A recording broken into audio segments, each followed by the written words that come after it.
The views expressed in this interview are those of the individuals and do not reflect the official policy or position of the U.S. government, the Department of Defense, the U.S. Navy, or the Naval Postgraduate School. Welcome to the Trident Room, brewer of stout conversation, unfiltered and on tap. On today's episode, the Trident Room Podcast host, Zach Ward, sits down with Professor Erik Dahl. So, hello from the Trident Room Podcast. I'm Zach Ward, and today I have Professor Erik Dahl from NPS here with me. And he's an associate professor in the National Security Department at NPS, and he's on the faculty of the Center for Homeland Defense and Security here at NPS. He's also a retired naval intelligence officer, 21-year career as an intelligence officer. Most of Professor Dahl's work focuses on intelligence and national security. He has a book due for release this winter titled The COVID-19 Intelligence Failure, Why Warning Was Not Enough. Today we'll be discussing the importance of conveying national security information to the American public and why that matters. Can you tell us a little bit about yourself, your career, and not just as a active duty Navy officer, but afterward in academia, and some of the lessons you learned in both of those career fields, and how it can apply to NPS students. Yeah, glad to. And first, Zach, thanks for having me. This is a really great opportunity. Actually, it's my first time doing a podcast, so it's kind of fun to give this a try anyway. And I really enjoy having the chance to talk with you and then talk with others or listeners about NPS and about the experience of what folks get here. As you mentioned, I was a Navy officer. I was a Navy intelligence officer for a career, and after that, got into the academic side of things, went back to school. Unfortunately for me, when I got in the military, there was no GI Bill available, so when I retired, I had to pay for my grad school 6 years full-time on my own. So my wife was definitely looking to me about when I was going to get a job. So I'm a little jealous of all of our students here who are able to do this and get it paid for. I already had a master's degree and had some other education before coming to the Navy, so the Navy never wanted to send me for more graduate education, and I regretted that. But I can tell you, I actually ended up getting into the Navy sort of by accident, and I was actually a newspaper reporter in a small town in Oregon years ago, and I wasn't quite happy with that. Was wondering about something else to do. My best friend from growing up in high school was a Navy officer, so I thought maybe try out the Navy. I don't know what about that. So I walked into a recruiter's office in a little strip mall in this little town called La Grande, Oregon, and the guy behind the desk I later learned was called a senior chief. I didn't know what that was, and he liked me. He said, "Wow, you've got a lot of interesting background. We could use you. Right now we're recruiting for intelligence officers," and I said, "That sounds pretty neat. What does an intelligence officer do?" And he kind of scratched his beard. You could wear beards in the Navy way back then. Tells you how old I am. And he said, "I don't know what an intelligence officer does, but if you sign here, you're going to find out." And so basically I signed there, and for 21 years I found out, and I thought it was pretty good. And now I'm really pleased to be able to have this sort of second gig here teaching at NPS. Well, that's great, sir. And, I think something you said really resonated with some of our previous conversation, which was, I don't know what an intel officer does. And that's a pretty common theme I've found, not just with the military, but with the intel community in general. And I think that relates pretty heavily to some of our previous discussion about how, national security information, especially in the form of intelligence, national or military, is largely difficult to comprehend or to not as much in the output, but where it comes from and what does the intelligence community do. So can you talk a little bit about that, about why that perspective is important? A big part of what I think I do and what I like to do both here at NPS and more broadly when I write articles and books, and I appreciate you giving the plug for my upcoming book, by the way. Yes, Thanks sir. a lot for that. But I think it's important that we all have a better understanding of intelligence and more broadly about national security issues, especially the public. Certainly it still applies to our officers here at NPS, somebody who's not in the intelligence business. I love it when they take one of my courses on intelligence. We can talk about things, and there's a lot you can talk about at the unclassified level. But even more, I think it's important that in our society we have a better understanding of all of these important issues, especially as we all know now today with the war in Ukraine, open source intelligence, private intelligence companies are becoming such a big part of the picture, but also our government intelligence agencies, CIA and others, they're putting out unclassified products all the time.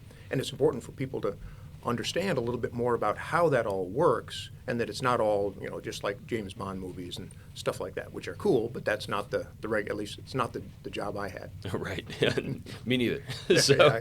And I guess on that note, do you think that collectively the national security apparatus does a good job at portraying or conveying a lot of that information to the public, or do you think there's room to improve? I think there's a lot of room to improve, especially in the intelligence business. I always like to say, and my students have probably heard me say this, that our intelligence community does a lousy job of bragging about itself.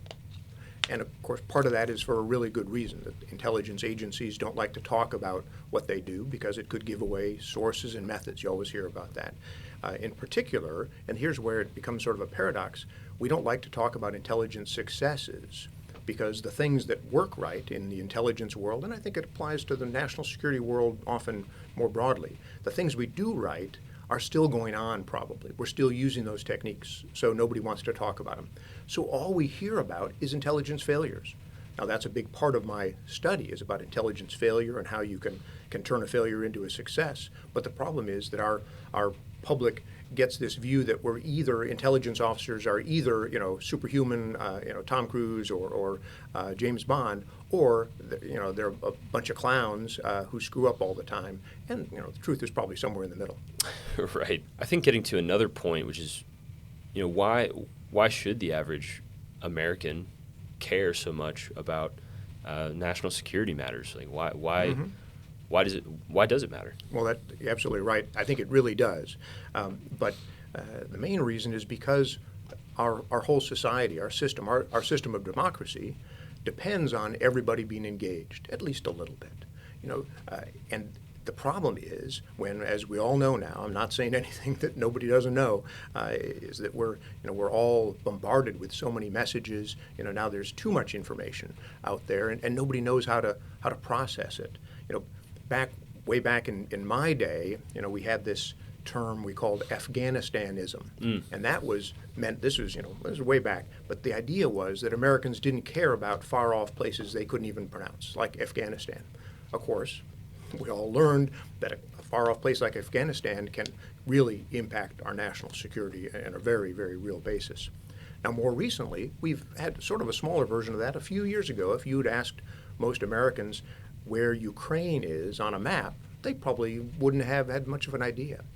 And now we all are learning that a war in a far-off place that maybe you didn't even know where it existed can affect us, not only our national security, but also the price of groceries at the supermarket, supply chain problems, those sorts of things. So it's all those reasons why we need to have a better educated public and a better discussion about all these important national security and intelligence issues. And that's why I think it's important that we all, whether you're a student here at NPS or a professor here, we take part in that debate. I've heard an argument that the national security apparatus, military, intelligence agencies in general, exist to kind of take on that burden, to make it so that the American public doesn't have to worry about those things as much, which I think there's a kernel of truth to. But what are your thoughts? Well, that's a great question. I'm going to have to write that down and bring it up in a class. That's a great question for discussion. But you sound a lot like that. What's that famous line from A Few Good Men? That we stand on the wall protecting the citizens who don't want to know what's going on. And my line, my shtick is that we all need to do a little bit to tear down that wall. Obviously, there are still very important security classification issues, and there are some things that are very technical, very hard for the public to get a handle on. But I think to the extent we can, with part of ourselves, our professional lives, we need to be helping people understand these important issues. And that's why, for instance, a lot of the faculty here, including me, we like to talk publicly, like to Rotary clubs or World Affairs Council groups and citizens groups, to talk about these issues so that they can kind of understand things a little bit better. You mentioned that a lot of your work focuses on intelligence failures and how they can become successes. Do you have an example, one that really sticks out in your mind, or one that might be fairly commonly known that would help people frame that? Yeah, well, first I think I can put it in perspective for our military officers and our other students here at NPS. And again, some of my students may have heard this story before. But when I got in the Navy, when I finally joined and did what that senior chief wanted me to do and became an intelligence officer, I still remember the first day, maybe it was the first week of basic intelligence training. And we had a lecture from some Navy lieutenant. So at that time, that was super high ranking. We were all very impressed. And he was telling us about the worst failure of U.S. naval intelligence in our history, which was Pearl Harbor. And he compared that with the greatest success in American naval intelligence history, which was just 6 months later at the Battle of Midway.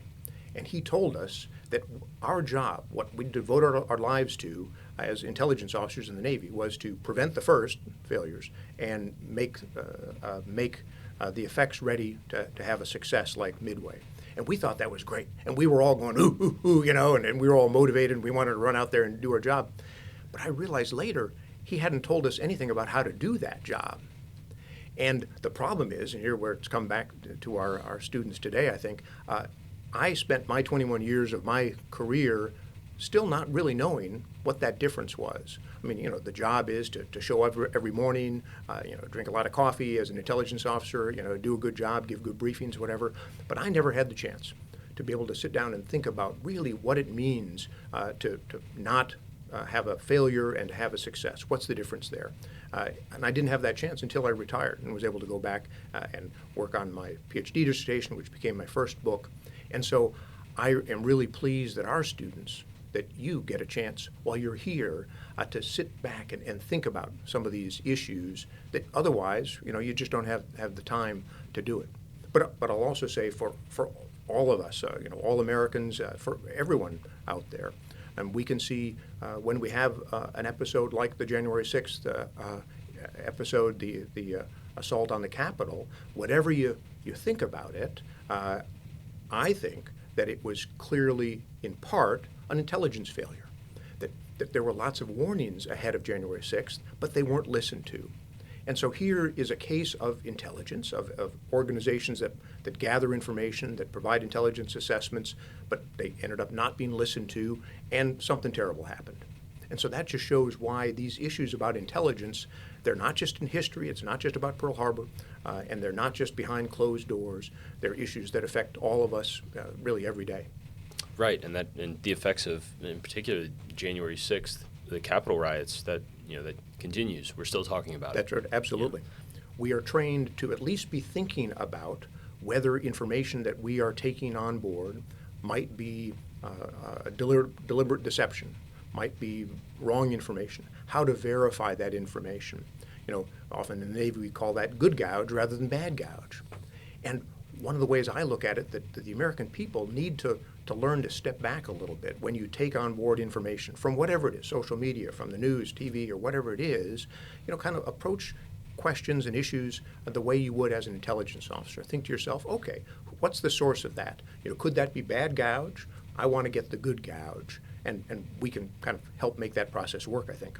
Let me tell you another sea story, not necessarily about the sea, but another story from my experience that I think maybe helps me at least to understand why it's important that all of us try to engage in these discussions, even if they're outside our comfort zone. And it's important in a democracy we all do that. And that's a story coming from back toward the end of my active duty uniform career. I was teaching at the Naval War College in Newport, kind of the East Coast sort of version of Naval Postgraduate School in a little bit way. And we were having I was a professor there, military professor as a commander. We were having a great discussion in class about questions that I think would be really familiar today. We were talking about the future of warfare, about the different value of ground forces versus naval forces, air forces, stuff like that. And I thought it was going great. But then my co-instructor, we active duty folks taught along with typically a retired, formerly very senior officer. My co-instructor raised his hand and kind of out as if to stop me. And he was a retired, very senior Marine officer and a civilian professor. And he said, "Eric, just a minute there, I'm going to stop you now. Because if you haven't," this is what he said, "if you haven't led troops on the ground in combat, you don't get to have an opinion about the implementation, about the employment of ground forces." Now you can imagine that stopped me cold, and I was a more junior guy, and he was, I respected this guy, and so I shut up, and that was the end of that discussion. But I've thought about that ever since, and I think that even though he certainly had a point, certainly, if you're going to read an article, if you're going to take orders from somebody, in the tactical implementation of ground forces in combat, you're hoping that person has some experience. But I think it's wrong to think that only people with direct experience in exactly what you're talking about are entitled to an opinion or can be part of that discussion. Because how far could you take that, for instance? And this is what I just didn't realize, and I wouldn't even have wanted to debate him right in class way back then. But do we want to say that only our officers here at NPS today who have flown jets in combat get to have a discussion about Air Force? No, I don't think so. Do we only want members of Congress who have served in Afghanistan or Iraq, for instance, to be able to vote on defense appropriations? No, that's ridiculous. And it's ridiculous for two reasons. Or at least it's wrong. I shouldn't be that harsh about it. But it's wrong because for the one side, we know that often some of the best ideas, the most innovative ideas, come from people who have sort of an outside view of things. And the second reason is what we've been talking about before, that in our system of democracy, we all get a say, and we all get to be part of that discussion, and that discussion is better anyway. And so that's why I think it's great that here at NPS, for instance, we have such a great variety of students, specialties from around the world, some civilians as well. And so I think that's just the lesson also that civilians outside NPS should realize that, they may not have served in uniform, but they should be able to engage in a discussion about national security issues, and we can help them do that. Absolutely. Professor, as we collectively move from a period of the global war on terror into what we now call great power competition, how do you think that changes our role as intelligence professionals moving forward? Well, it certainly does in the sense that what we pay attention to on a daily basis is different. And I've seen several of these shifts, these sea changes, as we like to call them in the sea services during my time. The first half of my military career was during the Cold War. Then there was the post-Cold War in the 90s when we didn't really know what we were doing, and we didn't see that this international terrorism problem was creeping up behind us. And then after 9/11, it took us as a country and as a military about 20 years to kind of get our hands around the problem of international terrorism. We sort of shown by successful tracking down and killing terrorist leaders, bin Laden and others. We still don't have our hands around the problem, our arms around the problem of domestic terrorism, January 6th, like we were talking about. But the bigger problem facing us now, and this is what this sea change is all about, of course, is great power competition. And it really kind of heightens the feeling among all of us, or at least it should. That when you're walking to work every morning, you're driving through the gate every day. This means something a little more than maybe it did, a decade or two ago when the problem of international terrorism was still kind of out there. So we need to, sort of feel that in our step and realize, it's kind of like we often hear at NPS. Admiral Rondeau is often mentioned, that motto at U.S. Pacific Command, fight tonight, be ready to fight tonight. Now, I certainly hope that we don't have to fight tonight here in Monterey, but we need to have that attitude that we are getting ready for the conflicts to come and for the threats that exist today. So, Professor, what recommendations do you have for NPS students? How do we fit into this whole context, right? This national security context and getting the message out in general? Yeah, well, first maybe I can sort of put in a sense of two different kinds of lessons. First, sort of on the daily sort of tactical lesson, as you probably hear from folks like me who've been around for a little while, we like to think at least we've learned some lessons over our lives. And one of my lessons is what you probably heard before. We all make mistakes. We all have questions. We all need to get help from some people some of the time. But that can be pretty tough for us in the military. I still count myself as part of the military. We're trained to be self-reliant, to act as part of a team, but still be able to make decisions and not go crying to somebody and ask questions. But the problem often comes up here in Monterey in particular with our students who are here in residence. You're in a different environment. This is an academic environment that many of our students haven't been in since college. And the rules are different, the rules about plagiarism, writing, all these sorts of things, they're different. And we don't expect that you're going to know these rules, that you're going to understand how to fit in right away. And so it's important for you all to realize that you can ask questions, whether they're about little things like, hey, how do I cite this source, or big things, I'm not, sure that I can get my thesis done in time, those sorts of things. And that kind of reminds me that back when I was on active duty, even though I was sort of a nerdy sort of guy, as some of us in the intelligence business are, maybe not you, but even back then, I actually wasn't very interested in reading academic work. Even the classified journal articles that the intelligence community would publish didn't interest me because I was always doing the job that I had to do that day. And it's kind of surprising to me that now, years later, when I'm a professor, I tend to think that these articles written by professors, they have something to say. And I just like to help our students understand that again, especially when you're having a little bit of time in a master's program or certificate or whatever else you're doing, you have a little time to sort of look at some of those other questions, look at some of the sorts of ideas that you wouldn't have paid attention to in your normal day-to-day job. And that gets to my sort of second, sort of maybe big picture sort of lesson learned. I tend to think when I go to the graduation and hear the graduation speakers, we're always told, you're always told, good advice like, enjoy your time here and you're not going to get it back and you need to, play golf and things like that. Those are all pieces of good advice. But I like to give a little bit more specific piece of advice that comes from my own experience and some of the things we've talked about here. And that piece of advice is that for our students here at NPS, or if you're taking an online NPS program, along with everything else that you're doing at NPS in your life, your profession, you should try to come up with what I call one big question that matters to you both personally and professionally. And try to spend part of your time here coming up with an answer to that question. You may not answer it completely. If it's a really good question and a really big question, there's no one answer. But you're going to kick the can down the road of your understanding about that. Now, for me, like I mentioned to you before, that question that I thought about a lot through much of my career was sort of the big picture of what makes an intelligence failure and how can we do better and have intelligence success? How can we use intelligence to better maintain our national security? Whatever your question is, come up with that question. Maybe you want to write your thesis about it, maybe not.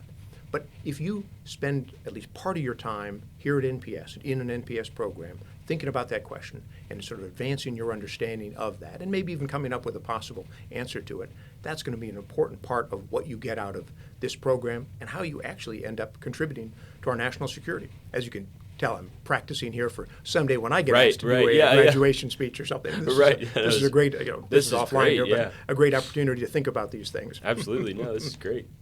All right, Professor, I really appreciate your time, and this is a really great conversation. I appreciate you coming down to the podcast, and hope to continue the conversation here in a couple quarters when I sign up for another one of your classes. So, thank you, and that's it for us.